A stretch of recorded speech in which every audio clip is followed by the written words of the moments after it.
അതിഥികൾ വീട്ടിൽ വന്നാൽ സൽക്കരിക്കുക എന്നുള്ളത് ഒരു വിശ്വാസിയുടെ കടമയാണ്.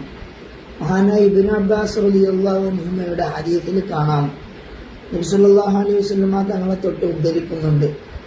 മഹാനായ റസൂലുള്ളാഹി തങ്ങൾ പറയുന്നു, അഖ്ബറനി ജിബ്രീലു, മഹാനായ ജിബ്രീൽ അലൈഹിസ്സലാം എന്നോട് പറഞ്ഞു, എനിക്ക് അറിയിച്ചു തന്നു, ഇന്നൽ ലൈഫ ഇദാ ദഖല ബൈത അഖീഹിൽ മുസ്ലിമി, മുസ്ലിമായ അവന്റെ സഹോദരന്റെ വീട്ടിലേക്ക് ഒരു അതിഥി പ്രവേശിച്ചാൽ ആ അതിഥിയുടെ കൂടെ പ്രവേശിക്കുന്നതാണ് അൽഫു ബറക്കത്തിൻ വ അൽഫു റഹ്മത്തിൻ, 1000 ബറക്കത്തുകളും 1000 റഹ്മത്തുകളും.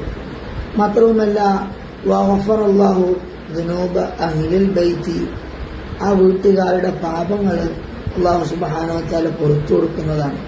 വഇൻ കാനത്ത് ദുനൂബുഹും അക്സറ മിൻ മാഇൽ ബിഹാരി വ ഔറാഖിൽ അഷ്ജാർ, മരങ്ങളിലെ ഇലകളേക്കാൾ അധികരിച്ച പാപമുണ്ടായാലും കടലുകളിലെ വെള്ളത്തിനേക്കാൾ പാപം ചെയ്തവരാണെങ്കിലും ആ പാപങ്ങൾ അല്ലാഹു പുറത്തു കൊടുക്കുകയാണ്. വഅഅതാഹുമുല്ലാഹു ബികുല്ലി ലുഖ്മത്തിൻ യഅകുലുഹാ അല്ലൈഫ്, അവിടെ വന്ന അതിഥി കഴിക്കുന്ന ഓരോ ലുഖ്മത്തിനും ഓരോ പിടി ഭക്ഷണത്തിനും പകരമായിക്കൊണ്ട് അല്ലാഹു സുബ്ഹാനഹു വ തആല ആ വീട്ടുകാർക്ക് നൽകുന്നത് സവാബ ഹജ്ജത്തിൻ വ ഉംറത്തിൻ മഖ്ബൂല, മഖ്ബൂലായ ഹജ്ജിന്റെയും ഉംറയുടെയും പ്രതിഫലത്തെയാണ്. ഈ ഒരു പ്രതിഫലം കൊണ്ട് നമ്മുടെ നിർബന്ധമായ ഹജ്ജ് വിടുകയില്ല, പക്ഷെ അതിന്റെ പ്രതിഫലം നമുക്ക് ലഭിക്കുകയാണ്.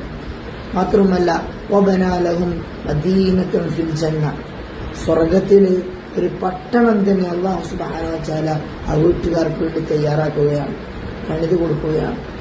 ഒമൻ അക്റമൽ ലൈഫ, ആരെങ്കിലും അതിഥിയെ ബഹുമാനിച്ചാല് ആദരിച്ചാല് നല്ല രീതിയിൽ സൽക്കരിച്ചാല് ഫകഅന്നമാ അക്റമ 60 നബിയ, 60 പ്രവാചകന്മാരെ ബഹുമാനിച്ചതുപോലെയാണ്, ആദരിച്ചതുപോലെയാണെന്ന് മഹാനായ ജിബ്രീൽ അലൈഹിസ്സലാത്തു വസ്സലാം സല്ലല്ലാഹു അലൈഹി വസല്ലം തങ്ങൾക്ക് അറിയിച്ചു കൊടുത്ത ഹദീസാണ്.